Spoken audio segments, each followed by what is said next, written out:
La clase de hoy es sobre interpretación de puntuaciones, ¿sí? Es una de las funciones que el día de mañana que ustedes van a tener que realizar cuando tengan algún tipo de test psicométrico, es poder hacer alguna interpretación de las puntuaciones para dar algún tipo de diagnóstico. Principalmente nos vamos a concentrar cuáles son los distintos métodos que se utilizan para poder realizar una comparación de los resultados que ustedes obtienen con un grupo de referencia y de esa manera poder dar una interpretación de las puntuaciones que obtuvo un individuo de manera individual, ¿sí? Esto puede ser utilizado tanto en distintas áreas como puede ser la clínica, la laboral, educacional, etc. Obviamente, previo a esto, uno tiene que tener en cuenta es el alcance que tiene la medición y si realmente nosotros cuando realizamos medición nos va a permitir hacer un reflejo adecuado de los atributos que queremos medir y poder tener la posibilidad de manipular o comparar esos puntajes sabiendo que realmente estamos haciendo una comparación o una manipulación de los atributos que queremos medir. Entonces la medición en psicología es un inconveniente difícil de llevar a cabo. Dentro de esta problemática uno debería clasificar de que si tenemos variables que son de carácter más cualitativos o cuantitativos. Cuando hablamos de variables más de cualitativos, hablamos de las variables más de carácter categóricas, de clasificación, como puede ser la variable sexo o el estado de la vida amorosa de una persona, como puede ser que si está soltero, casado, viudo, separado, ¿sí? Donde cada una de estas variables se hace mención de que pertenece a una categoría y porque tiene una cierta condición, pero no se habla de magnitud de atributos cuando se hace este tipo de medición. En cambio, cuando hablamos de variables cuantitativas, sí, hacemos referencia que es una variable de carácter métrica que se puede medir y que puede llegar a tener distintos valores y cada uno de esos valores representa una magnitud de la variable que queremos hacer algún tipo de medición. Dentro de los problemas que tenemos de medición es el de la representación, ¿sí? Esto surge con la hipotética pregunta de que se pueden medir todos los atributos. Y esto es algo fundamental a tener en cuenta al momento de tener un instrumento o la construcción de un instrumento, ¿sí? Si realmente podemos representar esos variables que queremos medir. Un ejemplo podría ser, dentro de las teorías del psicoanálisis, si nosotros podemos realmente medir el inconsciente. Y si realmente no tenemos la posibilidad de representar el inconsciente y hacer algún tipo de estimación, es muy difícil poder medir ese constructo teórico. Y el otro aspecto es el de la unicidad, que tiene que responder a cómo se caracterizan las relaciones entre las escalas numéricas y cuánta libertad se dispone para la construcción de una escala que nos da lugar a confusión, ¿sí? Es poder establecer de qué manera los distintos cambios que se hacen en la medición de esos atributos pueden estar reflejando o estableciendo una escala de medición, ¿sí? Ver si el cambio de una unidad a otra en la escala de medición va asociado a los atributos que uno está midiendo. Y por último es el significado, que es la interpretación correcta que se hace a las escalas. Como nosotros les asignamos números a las mediciones que estamos haciendo de atributos, que son atributos no observables, que son atributos de carácter latente, que se lo denomina los constructos psicológicos, ¿sí? Y le vamos a agregar valores numéricos a esas mediciones que hacemos, uno debe tener en cuenta si las interpretaciones, los significados que le damos a los puntajes son adecuados a lo que queremos medir. Si realmente estamos utilizando una escala de tipo intervalar o proporcional y que podemos utilizar esas propiedades y hacer comparaciones significativas, ¿sí? Bueno, también podemos referencia a lo que serían los espacios métricos a la hora de hacer medición. Entonces, medir es asignar números a las cosas, o bien que medirse es asignar números a las propiedades de los objetos. Esta es la definición propia que hemos tenido nosotros de lo que es la medición, ¿sí? Que agregamos valores numéricos a los objetos o a los atributos que nosotros queremos medir para poder hacer una estimación de esos atributos. Pero para que se mantenga la propiedad y la correspondencia, se tiene que mantener la distancia entre las puntuaciones que lo que representa. Y esto quiere decir que debe existir un carácter de isomorfismo, ¿sí?, entre lo que nosotros queremos medir y lo que realmente representa el valor numérico. Si nosotros estamos midiendo un atributo, que es la capacidad intelectual, y esa capacidad intelectual, la persona obtiene un valor transformado de un coeficiente de 115, lo que nosotros tenemos que asegurarnos es que ese 115 realmente tenga una correspondencia lo más cercano y representativa de lo que sería ese atributo, que realmente representa esa capacidad cognitiva a ese nivel de capacidad cognitiva. O cuando decimos que una persona tiene un coeficiente de 70, ¿sí?, que realmente esa puntuación que nosotros tuvimos represente ese lugar y ese espacio de ese atributo y que me permita realmente hacer esta comparación de niveles de capacidades, ¿sí? Entonces, poder mantener esa correspondencia es cuando nosotros realmente podemos llegar a decir que ese isomorfismo entre los atributos y los valores numéricos se va dando y se va obteniendo. Es un proceso bastante difícil de lograr, no es tan fácil y no siempre nos ponemos a valorar y evaluar si realmente nuestro instrumento está logrando esa propiedad. Y se denomina espacio métrico, que es un conjunto de elementos entre los que se define una distancia, una métrica, que ya vamos a ver que hay distintos tipos de métricas que podemos utilizar, y que esta métrica permite hacer operaciones con los elementos, es decir, con cada uno de los valores obtenidos, y operaciones que tendrán en cada caso una determinada propiedad. Estas propiedades nosotros las podemos clasificar como escalas ordinales, escalas intervalares y escalas de razón, y esto se debe a las propiedades numéricas que tienen cada uno de ellos. Ustedes habrán visto en otros años que las escalas ordinales lo que nos permite a nosotros es ordenar de mayor a menor una serie de atributos o de objetos, ¿sí? Los números, sabemos que 1 es menor que el 2 es menor que el 3, pero no podemos decir nada de la distancia o la magnitud que tiene entre el 1 y el 2 es igual que la del 2 con respecto al 3. En el caso de las escalas intervalares, sí, podemos decir eso, que dan orden, pero que también nos permiten de una manera dar la posibilidad de establecer distancias de manera proporcional entre los distintos valores. Si nosotros decimos que una persona hizo un examen y tuvo 10 errores y otro tuvo 5 errores, y yo puedo decir que obviamente una persona tuvo el doble de errores que la otra, ¿sí? Y ese cálculo lo puedo mantener y esa distancia lo puedo establecer, ¿sí? Entonces ahí puedo hacer un cambio de distancia y de intervalos entre un puntaje con respecto al otro. O yo puedo decir que una persona sacó un coeficiente intelectual de 100 y otra persona sacó un coeficiente intelectual de 115 y otro sacó un coeficiente intelectual de 130. Y la distancia que hay de 100 a 115 es una desviación estándar, que es la misma que hay entre 115 a 130. Entonces yo mantengo ese tipo de distancia y ese tipo de comparación en una escala tipo de intervalar. Acá no solamente doy orden,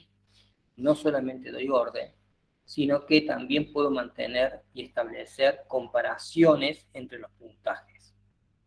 Y cuando hablamos de escala de razón, ya tenemos la diferencia que no solamente podemos mantener ese tipo de distancia y de relación y de orden, sino que también el cero ya no representa un cero arbitrario, sino que representa ausencia de atributo. ¿Sí?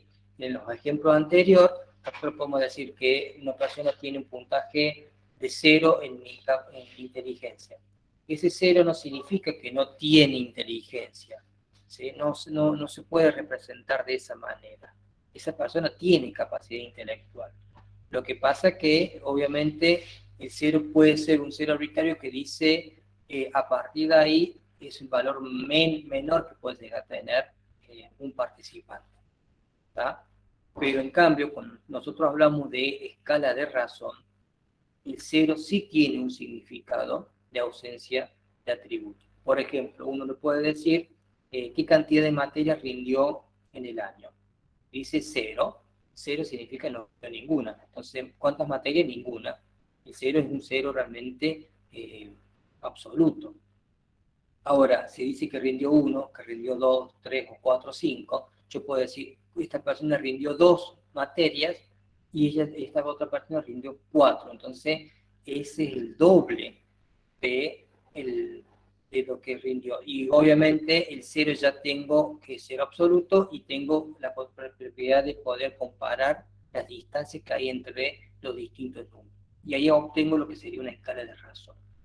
En psicometría y en psicología sobre todo, es mucho más difícil encontrar ese tipo de escala de razón. La mayoría de las veces nosotros nos quedamos con las escalas tipo intervalares, que son las escalas más adecuadas o el mayor alcance que podemos obtener nosotros cuando hacemos algún tipo de medición. ¿Sí? Bueno, estos son algunos conceptos y algunas cuestiones que usted tiene que revisar y tener en cuenta al momento de hacer medición y hacer la interpretación de los puntajes. Sinceramente, el día de mañana, cuando ustedes sean profesionales y tengan su instrumento, no creo que se van a poner a hacer tantas eh, cuestionamientos epistemológicos sobre lo que es la medición. Sí deberían tener en cuenta cuáles son los alcances y las limitaciones que tenemos con estos sistemas. ¿Sí? ¿Vamos bien? Sí, profe. Bueno, ahora, vamos a las cuestiones más prácticas que ustedes tienen que tener y tienen que realizar. Cuando ustedes tengan un test y apliquen un test, lo que van a hacer es obtener unos puntajes directos que se denominan de ese test. Van a obtener la sumatoria de respuestas, que si yo tengo un parcial que son de 20 preguntas y si responde correcto es un 1 y los demás son 0, puede ir de 0, que respondieron todo mal, a 20. ¿Sí? Y después yo tengo que saber e interpretar qué significa el 20, qué significa el 0, que obviamente es mucho más fácil. 20 hizo todo bien, 0 hizo todo mal, pero después tengo valores que van entre 5, puede ir entre 7, 8, 10, 12, 15, 19. Entonces, todo ese tipo de valores que yo obtengo, tengo que darle algún tipo de interpretación. ¿Sí? Y generalmente para poder dar un tipo de interpretación yo tengo que hacer algún tipo de proceso de transformación de esos puntajes para una adecuada interpretación. ¿Sí? Ese tipo de transformaciones que uno realiza están asociados con lo que serían las normas de medición, los baremos que utilizamos para interpretar los puntajes de manera individual. ¿tá? Entonces tenemos un puntaje, se transforma esos puntajes de alguna forma que yo pueda hacer una lectura que me ayude a entender qué significa ese valor. Por ejemplo, si la mayoría de los participantes, es decir, la media de rendimiento fue de 12 preguntas, ¿sí? Correctas, y yo saqué 12 preguntas en mi examen, yo me encuentro en la media, ¿sí? yo tuve un rendimiento promedio al grupo al que pertenezco. Si el promedio son 2, ¿sí? Y las desviaciones son de 3, y yo saqué 15 respuestas correctas, yo puedo decir que estoy una media por arriba del rendimiento promedio. ¿Sí? Son 12, lo que toda la mayoría sacaron 12 en promedio, yo saqué 15, así que yo estoy por arriba una media. Y si saqué 18, estoy 2 desviaciones por arriba de la media, del promedio. ¿Sí? Entonces tuve un nivel mucho más alto. Y si saqué un 9, digo que estoy una media por debajo. Entonces no llego por una desviación al promedio del grupo mío de referencia. Entonces, de esa manera, esos valores que yo obtuve en un primer momento empieza a tener un significado para hacer una interpretación y para poder lograr algún tipo de comparación. Entonces, tenemos un primer concepto, ¿sí? Que son los puntajes brutos, directos o originales, que siempre es la sumatoria de los números o las respuestas correctas o claves que damos en un instrumento, ¿sí?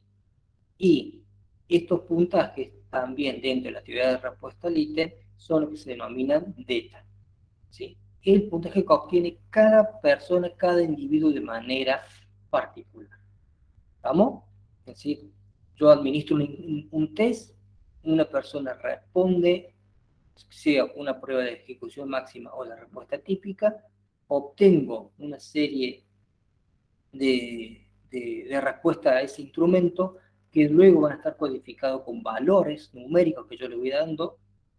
Si es 0, respondió mal, y 1 si respondió bien, o puede ser que tenga una escala Likert del 1 al 5, entonces 1 tiene poco atributo, 2 tiene un poquito más, 3 es un punto medio, 4 tiene más, 5 tiene mucho más, ¿sí? Entonces va respondiendo de esa manera, yo hago la sumatoria de las preguntas que hacen referencia a ese atributo, es decir, si tengo un test que mide 5 rasgos de personalidad y 10 de los ítems que componen ese test están asociados con nuestra versión, yo voy a sumar esos 10 ítems, ¿sí? Voy a sumar el ítem 1 con el 6, con el 11, con el 16, y que sé que esos ítems están asociados con el factor extroversión. Y si esa persona obtuvo mayor puntaje, es decir, mayor valores numéricos, puedo decir que esa persona es más extrovertida. Y si tuvo menor puntaje, puedo decir que esa persona es introvertida. ¿Tá? O si realizo este procedimiento con teoría de respuesta al ítem y obtengo el puntaje Z, sé que es un puntaje que va como con puntaje Z, entonces puede ir de puntaje login de 0 a 1, a 2, 3 y así distintos valores, o a menos 1, menos 2, menos 3. ¿Sí? Y yo puedo saber que a mayor puntaje significa más rasgo y a menor puntaje puede ser menos rasgo. ¿Tá? Eso es lo primero que yo obtengo cuando realizo la administración de un test a una persona de manera individual y que obtengo esos puntajes directos. ¿Sí? Ahora, esos puntajes directos yo los tengo que transformar para poder hacer algún tipo de interpretación, para poder comparar el valor que obtiene un sujeto en un test. Para que yo pueda tener algún tipo de interpretación, yo tengo que compararlo con un grupo de referencia, ¿sí? Para poder saber cómo fue el rendimiento usted en un parcial, yo debería compararlo con su grupo de referencia, ¿sí? Con la muestra o con la población de, de su mismo año, ¿sí? O de otros años, para poder saber exactamente cuál es el rendimiento que obtuvo, ¿sí? Es decir, estuvo igual que el promedio, por arriba, por debajo, etc. Si yo no tengo la posibilidad de tener un baremo y una norma para hacer las comparaciones, me va a resultar muy difícil a mí interpretar y poder saber exactamente cuánto del atributo tiene esa persona. Respondió en un test de personalidad y sacó un valor de 35. ¿Qué significa el 35? sinceramente, si no tengo un baremo para interpretar esos puntajes, no sé qué significa 35. Puedo decir, ah, no, es un valor alto, no, es un valor bajo, pero ¿por qué sé, cómo sé que realmente en comparación a otros es alto o es bajo? ¿Sí? A lo mejor un puntaje de 35, ¿sí? En una población donde la mayoría de las personas son más introvertidas, es un puntaje muy alto. Y a lo mejor el 35 en una población de la mayoría de las personas son extrovertidas, a lo mejor es un puntaje muy bajo. ¿Sí? Yo tengo que comparar esos puntajes con el grupo de referencia. ¿Y cómo se realiza este procedimiento? Bueno, tiene 3 pasos que son fundamentales. Uno es elegir una muestra que represente a la población, ¿sí? Que al cual yo quiero hacer algún tipo de inferencia. Entonces, si yo quiero utilizar en el ámbito clínico, en el ámbito laboral, educacional, un test que va a ser aplicado para seleccionar estudiantes o para diagnosticar algún tipo de paciente o para hacer la selección de personal, bueno, yo tengo que tener un grupo de referencia a donde cual yo, en un paso 2 debería administrar la prueba. Entonces, digo, bueno, voy a trabajar con pacientes. Entonces yo quiero saber cuáles son los niveles de depresión. Entonces voy a tomar a grupo normal, a la mayoría de las personas que no están haciendo terapia, que no tienen ningún tipo de diagnóstico, que no tienen situaciones, que posiblemente no tengan ningún tipo de inconveniente en su vida, una prueba que mide depresión. Y a su vez voy a tomar esta prueba a pacientes que han sido diagnosticados posiblemente por otros profesionales que sí tienen este diagnóstico de depresión. ¿Sí? Es muy parecido a lo que hemos visto en otros casos cuando hacemos las pruebas ROC, cuando vemos grupos con diagnóstico y sin diagnóstico, con una clasificación de que tienen el atributo y no tienen el atributo. Obviamente lo que tenemos que hacer nosotros con eso es obtener una distribución de los puntajes. ¿Sí? Vamos a tener un grupo grande, esa distribución de los puntajes, que sabemos que la mayoría van a estar en términos normales, como que no tiene depresión, y va a haber un nivel de puntajes que están asociados con la depresión, que pueden ser los casos más extremos, y que han sido diagnosticados ya previamente con depresión, pero que nos van a ayudar a nosotros a tener una distribución más adecuada de esas variables. ¿Sí?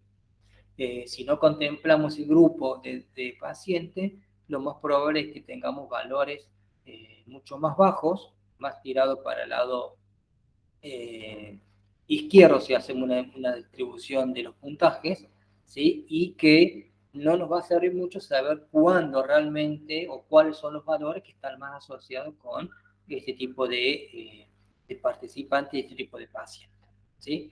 Pero la distribución de los puntajes es lo que me va a permitir a mí tomar la decisión. Y una vez que yo administro un instrumento, tengo que tratar de hacer algún tipo de transformación de esos puntajes directos para poder hacer un tipo de lectura. ¿Tá? Porque yo necesito poder hacer una comparación y tener una modalidad de métrica común que a mí me permita leer los resultados, sin saber específicamente cuál es el instrumento. Yo hoy tengo cualquier tipo de instrumento y que no conozca exactamente cómo se puntúa, cómo son los valores, pero sé que el puntaje es de 48 y ese 48 pertenece a un percentil 75, yo ya entiendo qué quiere decir ese percentil 75. Entonces, la transformación de percentil, puntaje Z, puntaje T o algún tipo de ese tipo de transformaciones que se realizan, yo ya puedo hacer una interpretación de los puntajes porque entiendo de qué se está haciendo referencia esos valores o esa métrica transformada. ¿Sí? Entonces, para el común de vocabulario y de manera de entenderse entre los distintos profesionales y para que podamos hablar siempre de una misma métrica, como hablamos de peso y altura, se habla muchas veces de percentiles, puntaje Z y lo que son puntaje T, sobre todo en el ámbito de la psicología. ¿Sí? Ustedes los percentiles también lo habrán encontrado y lo habrán escuchado en distintas áreas de la salud. Cuando cuando uno lleva a su hijo al pediatra y le toman en la talla de altura y de peso, y calculan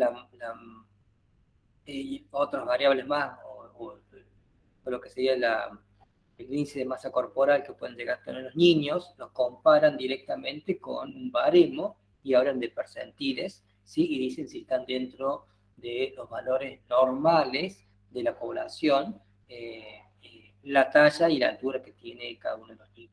Y de esa forma los médicos tienen un registro y hacen un estudio comparativo de cómo viene el desarrollo de un niño, ¿sí? O de una niña. Entonces, la métrica que se utiliza es ese tipo de valores de percentiles, puntaje T o puntaje Z, que ayuda a hacer el tipo de comparación. Entonces, los baremos que son tablas de equivalencia entre puntuaciones originarias, que son los puntajes que yo obtuve con la sumatoria de respuestas, y transformadas, ¿sí? Que yo transformo esos puntajes a otro tipo de valor, a otro tipo de métrica, que me permite la comparación de los resultados individuales con los grupos de referencia, ¿sí? Transformo los puntajes directos que tengo de un parcial y los transformo en percentiles, ¿sí? O cuartiles, para hacer valores más grosos, yo puedo hacer una comparación y decir, bueno, fulano estuvo en un valor de la mediana, fulano estuvo en un valor del cuartil número 3 o estuvo en un cuartil número 1. O decir que estuvo en un percentil 95 o en un percentil 20 o en un percentil 30. ¿Tá? Esto es lo que me permite a mí realizar que un puntaje individual lo puedo comparar con un grupo o una tabla de referencia. ¿Vamos bien?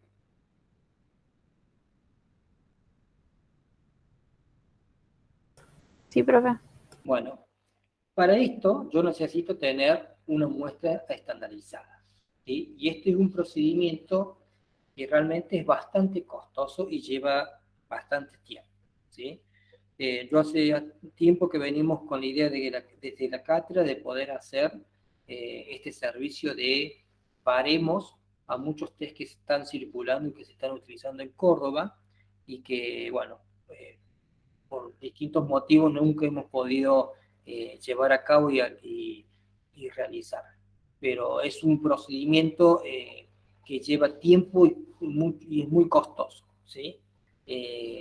Las muestras que se obtienen, si ustedes ven los manuales y ya vieron las primeras clases sobre inteligencia, y cuando vieron las muestras que se utilizó en WISE o con el WIS, que hablan de muestras de 2.000 y 3.000 participantes, pero bien estratificadas, ¿sí? Con distintos valores de todo tipo, realmente uno encuentra que es un trabajo que lleva mucho tiempo y mucho costo. Sobre todo si hablamos de que son pruebas, en ese caso, que se toman de manera individual. Tomar 2.500 pruebas individuales a niños o adultos de las distintas edades, con distintos tipos de variables de clasificación, como puede ser sexo, nivel educativo, clases sociales, etcétera. Eso lleva mucho, mucho tiempo de realizarlo. Y muchos de estos procedimientos son realizados gran parte también por grandes editoriales que obviamente son los que comercializan muchos de estos instrumentos y que les interesa poder contar con vender ese producto y por lo tanto tienen y realizan esos costos y esos gastos para poder tener baremos actualizados, pero que sean representativos de la población para hacer una adecuada interpretación del puntaje. ¿Tá? Entonces, la muestra y el empleo de baremos, obviamente, en una muestra estandarizada es sumamente importante y muchas veces se espera o se consideran que no pase más de 10 o 15 años en actualizar un baremo, ¿sí? Cosa que pasa seguido. Muchas veces utilizamos baremos que son muy, muy antiguos y que no se actualizan y entonces resulta muy difícil hacer las comparaciones. Como también hay que tener en cuenta de que usar baremos de carácter más locales, ¿sí? Porque muchas veces se usan baremos de otros lugares y eso no es bueno porque las características o el comportamiento o la estimulación que pueden llegar a distintos tipos de cultura son totalmente diferentes y puede variar mucho en los resultados de los test. Bueno, en estas muestras estandarizadas uno tiene que tener en cuenta todas estas variables como la edad, sexo, nivel socioeconómico y todo cualquier tipo de variable que posiblemente pueda estar influenciando en el rendimiento de las pruebas. Por ejemplo, las pruebas de carácter neuropsicológico, se ha observado que muchas veces la variable año educativo, la cantidad de años de, de instrucción que tiene un participante influye mucho en el puntaje y en el rendimiento de la prueba, ¿sí? Entonces ahí se puede observar que hay que tener en cuenta de que si esa variable influye en los puntajes, que sea una muestra muy representativa con respecto a los distintos niveles educativos de la población. Y obviamente tener en cuenta la variable sexo, edad, etc. Y muchas veces cuando uno no tiene un baremo local, obviamente tenemos que llegar a esta situación de construir un baremo local para tener una adecuada interpretación de los puntajes. Utilizar un baremo de una adaptación al español de Chile, México o de España, y cuando nosotros en Argentina tenemos cuestiones socioculturales muy diferentes o particulares, no es adecuado. Es conveniente construir su propio baremo para poder hacer una adecuada interpretación de los.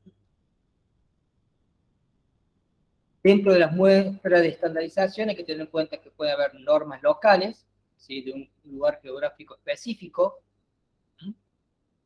por ejemplo Córdoba, normas regionales a nivel que puede ser de Argentina, o normas específicas de una institución, por ejemplo, de un hospital. Generalmente un hospital tiene un grupo de pacientes que van a ese hospital, tiene características particulares y entonces las evaluaciones que se hacen están asociados con ese tipo de población. Y las interpretaciones que se hacen son propios y más adecuados para la población que están acostumbrados a atender y son propios de esa institución. Bueno, hay distintos tipos de muestreos, probabilístico y no probabilístico. Obviamente, cuando uno quiere hacer un baremo adecuadamente, debería tener un muestreo probabilístico, pero obviamente esto lleva a un costo bastante alto, que resulta difícil de alcanzar, y muchas veces se conforman con no probabilístico, pero que sea por lo menos lo más heterogéneo posible en base a las variables que mencionaba anteriormente. Esa variable de clasificación que puede llegar a influir en los puntos. Una vez que nosotros tenemos la muestra y que administramos el instrumento, y hay que hacer algún tipo de transformación de los puntajes, tenemos dos tipos de transformaciones particulares. Uno que son lineales y otro que son no lineales. La relación lineal hace referencia a que los valores que yo obtuve, brutos o directos, no cambian de manera significativa en relación a la transformación que yo realicé, ¿sí? Si una persona obtuvo un valor de 7 en una prueba del 1 al 10, ¿sí? Y ese 7 significa que está a una desviación de la media, ¿sí? Si yo lo transformo en un puntaje Z, quiere decir que está con un valor de igual a 1, ¿tá? Y 1 con respecto al 0 es una desviación respecto a la media. Entonces, esa relación entre el puntaje directo y el puntaje transformado no se modifica, mantiene la misma relación lineal. Ahora, cuando yo realizo una modificación donde el puntaje 7 significa que está dentro del percentil 75, ¿sí? Igual que el puntaje 8, y que el puntaje 5 y 6 están dentro de lo que es el percentil 55, ¿sí? Ya puedo tener en cuenta de que el valor 7 o 8 pueden estar en la misma categoría y entonces ya no mantengo la misma relación directa que cuando hago una transformación lineal, ¿sí? Utilizo esa clasificación dentro de un grupo, de una categoría que lo representa, pero no es exactamente el nivel de magnitud que tiene, ¿sí? Porque no es lo mismo decir que sacó 7 que sacó 8, respuesta correcta, ¿sí? Pero está dentro de la misma categoría. Entonces la magnitud y la diferencia entre el 7 y el 8 no se refleja en la transformación, ya que lo mismo pertenece al percentil 75. ¿Tá? Esas son las transformaciones no lineales. Entonces, una transformación lineal es cuando yo hago una modificación de los valores que pasan de un punto a otros, ¿sí? Y mantiene su distancia de la unidad entre un valor con respecto al otro. Es decir, si sacó un puntaje 7, significa una desviación estándar de la media.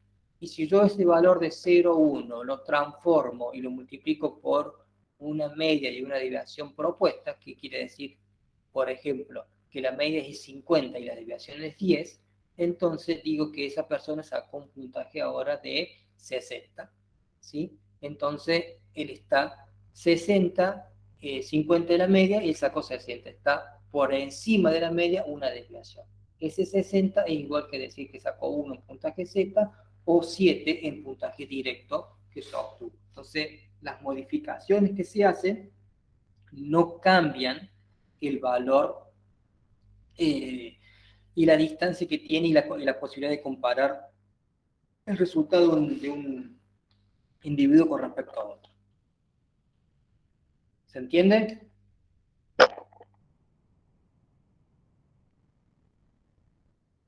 Bueno, ¿qué tenemos que tener en cuenta en este caso? Es que estas transformaciones hay que esperar y considerar que la distribución de la variable sea más semejante a una simetría, que sean simétricas, ¿sí? Que tenga una distribución más cercana a la normal, como es la campana de Gauss, ¿tá? Que la media y la mediana tengan valores casi iguales. Y cuando tenemos niveles de asimetría derecha o a la izquierda, ahí tendríamos un inconveniente y habría que ver por qué se debe ese tipo de distribución. Si está dentro de lo normal que se dé ese tipo de distribución, o hay que esperar y observar o modificar la muestra, ¿sí? Si yo hablo que este tipo de instrumento de asimetría hacia la derecha está asociado con una distribución de presión, y bueno, posiblemente yo estoy esperando este tipo de distribución, donde la mayoría de la población tiene niveles muy bajos de presión y solamente un grupo muy poco tienen valores muy altos de depresión, ¿sí? Entonces, a mí sí me sirve esta distribución porque me va a permitir una adecuada interpretación y clasificación. Y el problema sería que yo tenga como una distribución simétrica con relación a la depresión. De la misma manera pasa cuando tengo un ejemplo de asimetría hacia la izquierda, ¿sí? Que tenga niveles altos, sean muy normales, que tenga siempre muchos comportamientos normales y que los casos atípicos o los casos extremos hacia un lado son los que no debería esperar, ¿sí? Bueno, yo para obtener una de las primeras transformaciones que utilizo son los puntajes Z, ¿sí? Acuérdense que el Z es un valor que está asociado con lo que sería la campana de Gauss, y yo en base a esa transformación numérica yo puedo utilizar esas propiedades de esa campana para poder hacer interpretaciones. ¿Cómo se obtiene este valor? Bueno, tengo la media y tengo la varianza o la desviación estándar, ¿sí? La desviación estándar obviamente es la raíz cuadrada de la varianza, ¿tá? Y tengo un puntaje de un individuo. Entonces yo tengo el puntaje que sacó una persona, ahí se le resto a la media y lo divido por la desviación estándar. Y me genera un puntaje Z. ¿Tá? Este puntaje Z tiene una media de 0 y una varianza, una desviación de 1. Y si yo quisiera transformarla nuevamente, yo podría agarrar, multiplicar el valor que obtuvo por un valor de desviación propuesto, que puede ser 10 o puede ser 15, como son los test de inteligencia, y luego sumarle una media fija propuesto por el investigador, ¿tá? Que puede ser 100 o puede ser 50 en los puntajes de coeficiente intelectual o el puntaje T, que son muy parecidos a los test de personalidad. ¿Y por qué hago esto? Y porque como yo tengo valores que van en puntaje Z de valores negativos, y que tengo valor 0, -1, -3, -2, y después tengo valores positivos, y a lo mejor a mí me conviene tener todos valores positivos y son más fáciles de interpretar. ¿Sí? Si yo tomo un valor de 100 y le resto una desviación de 15, si tengo 85, yo sé que está por debajo una desviación. Y si le sumo 15 al 100, digo que está por arriba de una desviación. ¿Tá? Que es igual que decir que tuvo un puntaje igual a 1 o menos 1. Es una manera más fácil de poder interpretar los resultados. Es una manera más amigable de poder conocer y valorar la interpretación de esos resultados que obtiene un individuo. También es más fácil la devolución de los resultados. Yo creo que a nadie le sería agradable decirle cómo te fue en una prueba. Bueno, sacaste un -1. Puede ser bastante chocante en algunas situaciones y es mucho más elegante si uno le dice que sacó un puntaje de 85. ¿Sí? Luego uno le podría explicar o le podría dar un diagnóstico particular, pero no es tan difícil. Primero, para comprender del individuo que se administra el test, que sacaste un -1 y no entiende por qué tiene un valor negativo, y luego lo que puede reflejar o lo que puede afectar a una persona que le diga que tiene un valor negativo. ¿Sí? Entonces, lo que se busca es tener las puntuaciones típicas Z. En este caso yo tengo una que va de 100, 85, 70, 115, 130, que son el coeficiente intelectual, que es igual a que tenga un valor de 0, -1, -2, -3, o +1, +2, +3, que son los puntajes Z. Entonces yo tengo un valor que es de una prueba que va de 0 al 25, porque es un parcial. Ese parcial yo obtengo que la media del parcial fue de 18 o de 15, y de esa media saco la desviación que fue de 2, entonces obtengo el puntaje de un individuo que fue el que sacó 20, a ese 20 yo le resto el 15 que es la media y lo divido por la desviación que fue de 2. Y eso me va a dar un puntaje Z, que puede ser que esté como +1, ¿sí? Y ese +1, si yo lo vuelvo a transformar de nuevo en un puntaje de coeficiente intelectual, ¿qué hago? Multiplico el +1 por 15, ¿sí? Y le sumo al 100. Entonces me da 115. Y de esa forma yo sé que si la media es 100 y sacó 115, sacó 130, puedo decir que está una desviación, dos desviaciones por arriba de la media. Damos un ejemplo, tengo que la persona sacó 65, la media es 60 y la desviación es 5, entonces 65 menos 60 es 5, 5 dividido 5 igual a 1. Acá tengo otro sujeto que sacó 58, 58 menos 60 es 2, 2 dividido 5 me da menos 0,4. Entonces este está una desviación por arriba de la media y este está a 0,4 desviaciones por debajo de la media. Si no llega a ser una desviación, está en un puntaje intermedio entre lo que sería el 0 y una desviación por debajo de la media. Y como dije anteriormente, yo tengo este puntaje que lo puedo transformar con una segunda transformación. Esto lo observan mucho en los puntajes T y en lo que son los coeficientes intelectuales. ¿Tá? Acá yo tengo una media y una desviación, que son los valores de K y de M propuestos por el investigador. Yo tengo un test donde mi media va a ser igual a 8, ¿sí? Mi media va a ser 8 y mi desviación va a ser de 4. Entonces se me ocurrió que a mí va a ser ese valor y entonces yo multiplico los puntajes Z por mi desviación de 4 y le sumo el 8, ¿sí? Obviamente no debería ser 8, tendría que ser un valor más alto para poder tener una adecuada interpretación, porque si no, a las dos desviaciones ya tengo el valor 0 y ya voy a tener que empezar a tener valores negativos, ¿sí? Pero lo más reconocido de este tipo de transformaciones son el coeficiente intelectual con una media de 100 y una desviación de 15, o el puntaje T con una media de 50 y una desviación de 10, ¿sí? Entonces yo tengo test de personalidad que se sacó un puntaje T de 70, es decir, que está dos desviaciones por arriba de la media.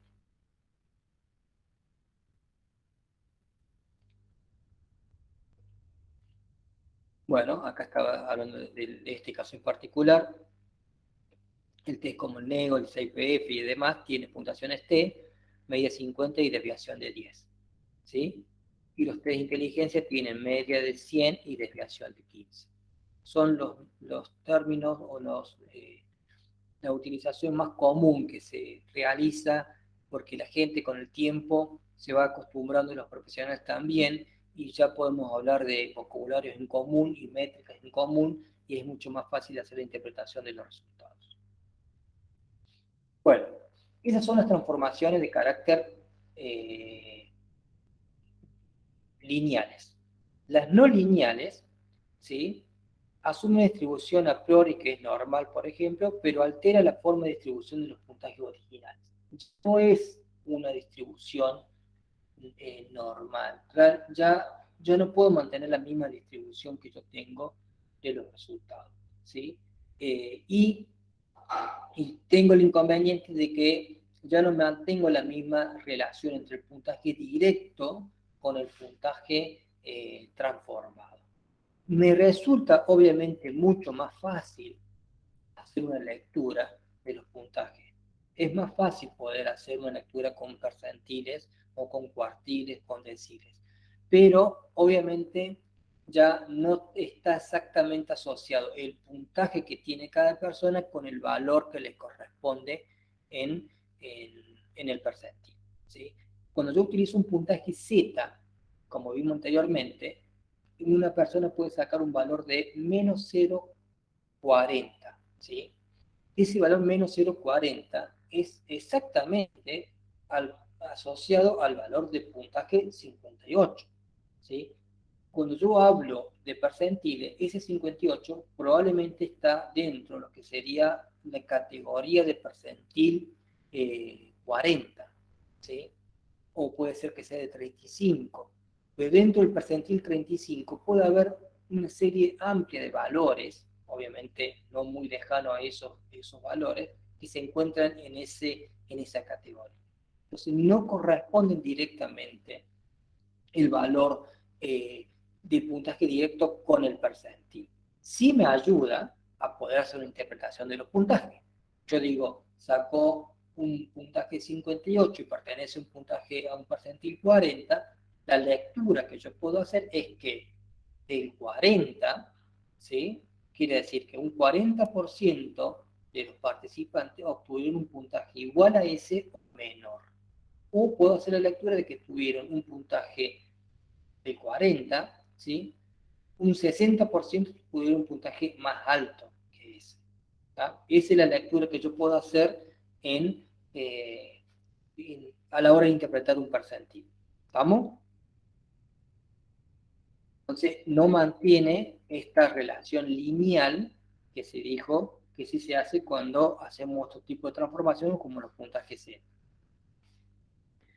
Y el porcentaje, es decir, los percentiles, trabajan mucho lo que sería con las frecuencias acumuladas. ustedes si se acuerdan en estadísticas de la frecuencia acumulada, ¿sí?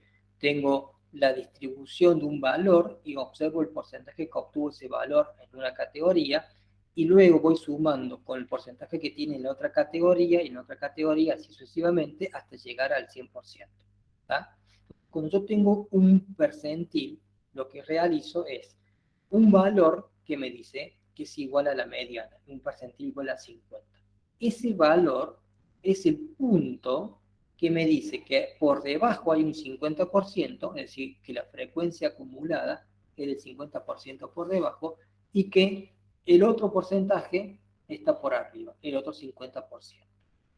Cuando yo tomo un percentil, en este caso 90, ¿sí? Que está representado por un valor que debe ser que tiempo de reacción, en este caso de 3,2, 3,3, ¿sí? Quiere decir que el 90% de la población tuvieron valores por debajo de ese, ¿sí? De por acá hacia acá, toda la frecuencia acumulada es por debajo de esa categoría, y solamente un 10% estuvo por arriba.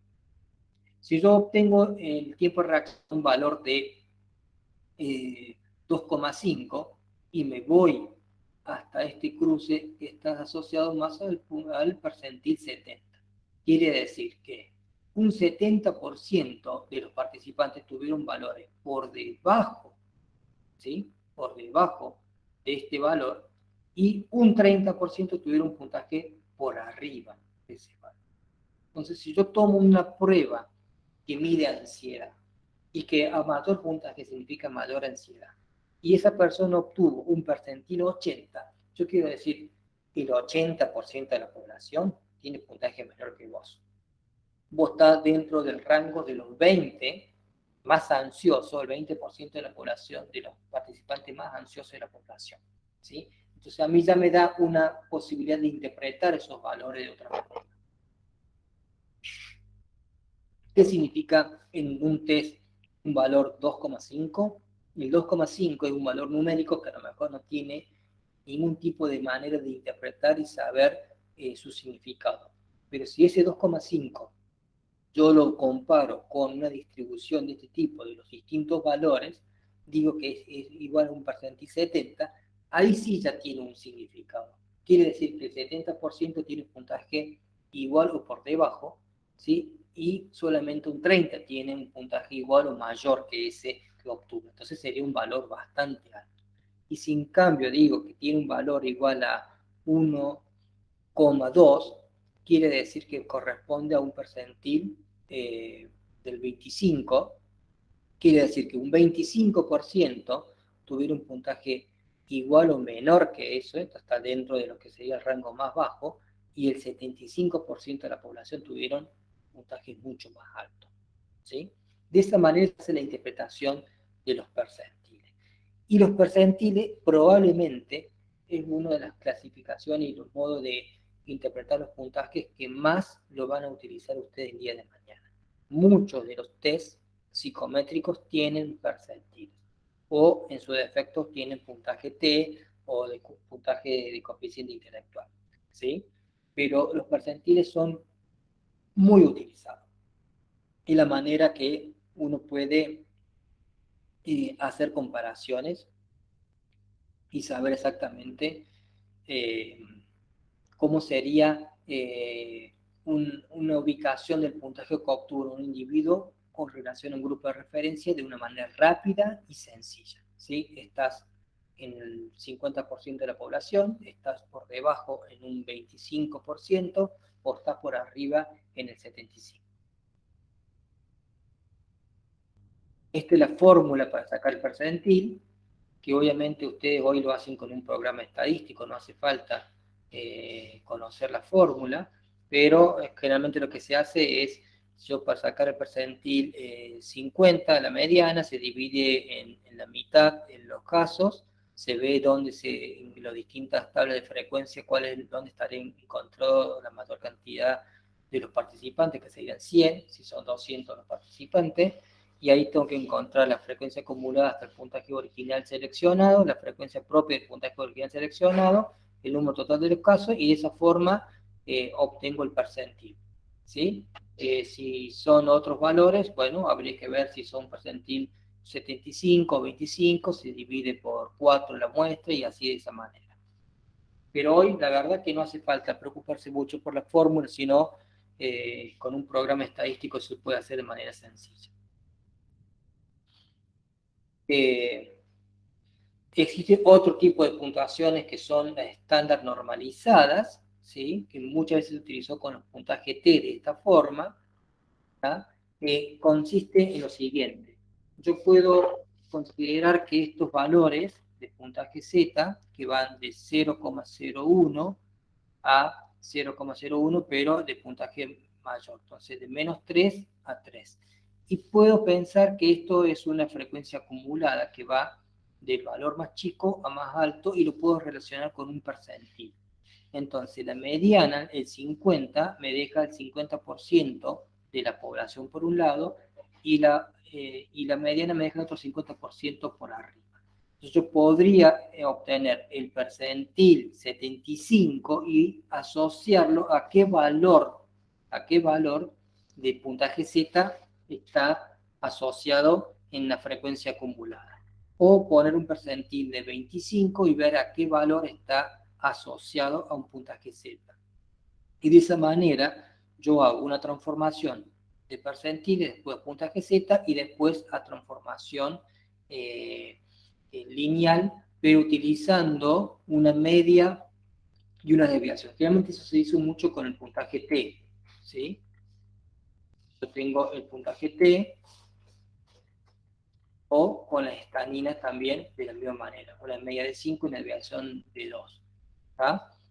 Son transformaciones que yo realizo para normalizar estos puntajes y hacer como que la distribución de los valores que yo tenía previamente, que son originales y son de una manera no ajustada a una normalidad, los transformo en una normalidad para hacer una transformación lineal, ¿sí? No sé si tengo un ejemplo acá, no tengo un ejemplo. Bueno, ya en alguna ocasión, si es necesario, podemos dar un ejemplo particular. Pero si yo tengo un percentil 75 y ese percentil 75 está asociado con un valor de Z de 1.65, yo ese valor de 1.65 lo multiplico por 10 y después lo sumo 50 y me da un puntaje de T que me va a representar el valor que tiene ese participante, pero considerando que la distribución que yo tengo de la muestra es normal. Otro tipo de clasificación que nosotros utilizamos para hacer la interpretación de los valores son las pruebas ipsativas. Esta prueba ipsativa tiene dos tipos de interpretaciones diferentes. Por un lado, en las pruebas ipsativas, ustedes acuérdense que son de respuesta forzada, ¿sí? Yo le doy una serie de opciones, que acá puede ser A, B, C y D, y uno tiene que elegir cuál de esas es la que mejor me representa. Cuando yo elijo la A, automáticamente descarto la B, la C y la D. Ahora, la A hace referencia a un atributo, el B a otro atributo, el C a otro atributo y el D a otro atributo. No es que son cuatro categorías de un mismo atributo que yo estoy midiendo. Es decir, si yo elijo A, puede ser que está asociado con el rasgo de extraversión, el B con amabilidad, el C con responsabilidad y el D con apertura. Entonces, si yo creo que el D me explica mejor que los otros, estoy dando mayor puntaje a la apertura y le estoy quitando puntaje a la responsabilidad, a la amabilidad y la extraversión. ¿Tá? Entonces, las pruebas ipsativas te da esa opción de que vos tenés que elegir una y cuando elegís uno le quitas o descartas las otras. Obviamente después en un segundo ítem están las mismas situaciones y mientras uno va eligiendo, va descartando y va seleccionando lo que más le representa. De esa forma, uno puede tener un perfil de su puntaje que siempre va a tener mayor o menor puntaje que lo identifica. ¿Cuál es la variable que más me representa, en este caso, el teórico, ¿sí? Soy una persona más teórico, ¿sí? Soy una persona menos individualista, puntaje medio de político, altruista o regulador, ¿sí? Eh, entonces, de esa forma, uno tiene un perfil individual de qué es lo que más me representa. En ese caso, ya no hace falta una comparación directa con un grupo de referencia, sino que yo comparo dentro de mis propios atributos con mis propios atributos y selecciono lo que más me representa a mí. Pero dentro de lo que son los ámbitos, generalmente el ámbito laboral, donde se utiliza mucho este tipo de pruebas, porque es una forma también de evitar la desigualdad social y que las personas den una imagen que tenga todos los atributos. Es decir, si yo tuviese otro tipo de instrumentos, yo podría decir que tengo todos los rasgos que creo que son relevantes para el cargo y entonces sería un resultado mentiroso. Entonces, para evitar eso, se propone este tipo de prueba de carácter ipsativo. Y a su vez, como yo obtengo que puedo ser más teórico o puedo ser menos economista, habría que ver, comparar con esto con un grupo también de referencia. Entonces yo puedo tomar en este caso que extroversión, tarea e introversión, lo puedo comparar aparte de mi puntaje individual con un baremo de cómo son los resultados que se encuentran generalmente en la población. Entonces yo puedo decir, sí, soy más introvertido, ¿tá? Soy más tirado a la gente y posiblemente menos a las tareas, ¿tá? Pero con comparación de la población, sí, acá estoy en un percentil 60, ¿sí? No estoy tan alto a lo introvertido, ¿sí? Entonces acá tengo un percentil que es de 60 también. Entonces voy comparando mi propio puntaje con un grupo de referencia. Entonces las pruebas y las puntuaciones ipsativas me dan la posibilidad, en muchos casos, algunos test, de comparar cuáles son mis atributos más fuertes o menos representativos, más débiles que yo puedo tener y a su vez comparar esos atributos con un grupo de referencia. Entonces la persona que trabaja en el ámbito laboral puede saber qué es lo que más le representa a la persona que estoy evaluando y a su vez cómo lo que eso más le representa se compara y se relacionan con otros grupos de referencia. Y de esa manera tener una idea que sí, estoy buscando una persona introvertida. Sí, en este caso de personas más introvertidas. Ahora, ¿qué tan introvertida es en comparación a nuestro grupo? Ah, es muy introvertido. Entonces ese perfil me sirve y me cierra para la selección que yo estoy realizando.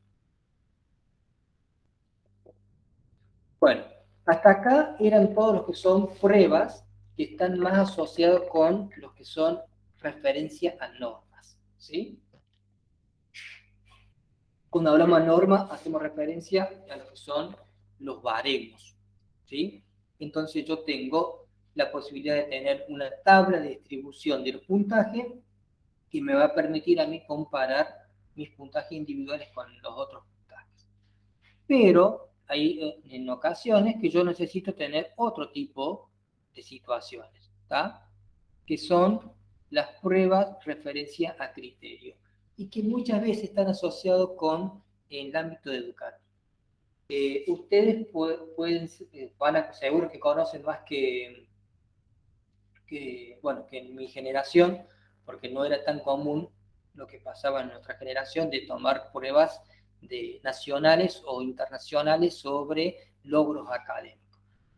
Muchos de ustedes han tenido la posibilidad de que se lo evalúe con las pruebas Aprenderes o alguna de esas, o las pruebas PISA o las pruebas ERCE. Son distintos tipos de evaluaciones internacionales o nacionales sobre logros de aprendizaje.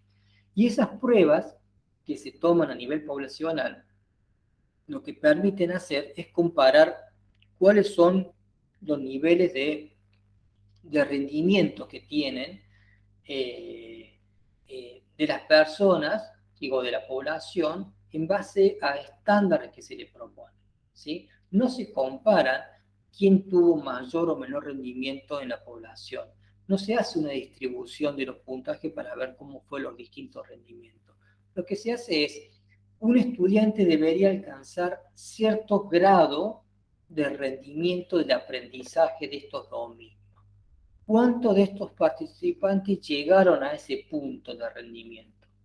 ¿O cuántos están por debajo de esos puntos de rendimiento? ¿O cuáles son lo más básico o lo más elevado del aprendizaje que pueden llegar a tener los estudiantes? Entonces, en las pruebas de referencia a criterio, generalmente, luego que se genera y se crean una serie de ítems que miden el atributo, hay un grupo de profesionales que hacen, mediante esta técnica, como la técnica de los marcadores, establecer cuáles serían los ítems que están asociados con logros de aprendizajes más elevados o los logros de aprendizaje elementales o que pueden estar por debajo de esos logros. ¿Sí? Entonces uno dice, bueno, un estudiante por debajo del promedio debería responder esta serie de preguntas. Un estudiante en el promedio de aprendizaje y lo que es lo que se propone en una currícula educativa debería alcanzar estos niveles de aprendizaje. Un estudiante que sobresalió y no solamente alcanzó lo mínimo, sino que también maneja niveles mucho más elevados de los conocimientos, deberían estar en este puntaje de clasificación o de rendimiento. ¿Sí? Entonces los test de referencia a criterio, el criterio lo propone un investigador, ¿sí? Y permite, ¿sí?, establecer hasta qué punto debería alcanzar una persona para decir que tiene ese tipo de atributos, ese tipo de logro de aprendizaje. Especialmente está asociado con lo que es el ámbito más educativo, ¿sí? Entonces, hay que definir el dominio de conducta para saber cuáles son los objetivos de destreza que se quieren. El dominio debe estar bien definido, siendo variables sus contenidos y amplitud que depende de la finalidad del test. Cuando un test de referencia que descubre más de un objetivo, los ítems aplicables a cada uno de los objetivos suelen organizarse en subtest, ¿sí? Y su uso suele estar ligado a estándares de rendimiento y punto de corte, y su definición no excluye explícitamente este requisito. ¿Tá? Algunas cuestiones asociadas a lo que son los test de referencia a criterio. Bueno, como dije, están asociados con el ámbito más educativo, para determinar la calidad del sistema educativo, para evaluar la educación de una currícula, para evaluar los efectos de un programa de enseñanza, para evaluar el rendimiento de los estudiantes, para seleccionar al aspirante a un curso o una carrera. Hoy actualmente, si hoy toma un rendimiento de la población actual estudiantil con una prueba a aprender y compara esos puntajes con los puntajes obtenidos en las últimas evaluaciones y considerando la situación de pandemia que estuvimos pasando, uno podría establecer cuáles serían el retroceso de aprendizaje y académico que tuvimos en la población, ¿sí? Porque esas medidas se pueden comparar y se pueden hacer ese tipo de estimaciones. ¿Y cómo se hace eso? Con un sistema lo que son las equiparaciones. ¿Tá? La equiparación es un procedimiento que se empezó a utilizar especialmente con los que son los test basados en teoría de respuesta al ítem. Como los ítems de los test están establecidos mediante una estimación de una serie de parámetros, ¿sí? Y esos parámetros pueden tener distintos valores, pero las distancias que se obtienen siempre van a ser las mismas, ¿sí? El nivel de dificultad de un ítem en una población puede variar en su valor, pero cuando se lo administra en otra población puede tener esa diferencia y valor, pero la distancia con el otro ítem siempre se va a mantener. Entonces lo que se realiza son una serie de test donde se ponen ítems en común, ¿sí? El test A y el test B tienen ítem en común, ¿sí? Y estos ítems en común son los que me permiten a mí hacer el tipo de equiparación, ¿sí? Este tipo de equiparación son los que me permiten a mí agarrar y comparar el rendimiento de un tiempo con respecto a otro tiempo, ¿está? Entonces, si yo el test A lo tomé en un año y después en el segundo año tomo el test B, pero con ítem común, yo puedo calibrar el puntaje de este conjunto de prueba con el del test A y poder hacer una comparación de los estudiantes. ¿Tá? Entonces, el rendimiento que tuvieron esta población lo puedo comparar con el rendimiento que tuvo en la población del test A. ¿Sí? ¿Por qué? Porque estos ítems en común me permiten equiparar a una misma métrica los valores obtenidos. ¿Tá? Si estos ítems, como son comunes, tienen un nivel de dificultad establecido y el comportamiento de nivel de dificultad, como son parámetros ya establecidos y no depende de la muestra, va a tener el mismo nivel de propiedad en esta situación. Si acá estos ítems, desde la teoría clásica de los test, eran difíciles y ahora en otra muestra pueden ser que sean fáciles, pero si estos eran fáciles, en otra muestra pueden ser que sean difíciles. Ahora, con teoría respuesta al ítem, estos ítems, si eran medianos, difíciles o fáciles, se van a comportar de la misma manera en la segunda muestra. Entonces, de esa forma yo puedo equilibrar y mantener una métrica en común y comparar los resultados de un tiempo con respecto al otro. Esto es lo que se logra con el procedimiento de equiparación, que en realidad también lo que permite la equiparación es la equidad, ¿sí? Es poder mantener siempre la comparación y la igualdad de las mediciones en distintas circunstancias. Las pruebas PISA hacen lo mismo. Las pruebas PISA tienen ítems en común que son iguales tanto para los distintos países como también en los distintos años. Entonces, en todos los años uno va comparando rendimiento por rendimiento sin perder la métrica de medición y de esa manera poder observar si los logros de aprendizaje o las capacidades cognitivas de la población van mejorando o va disminuyendo.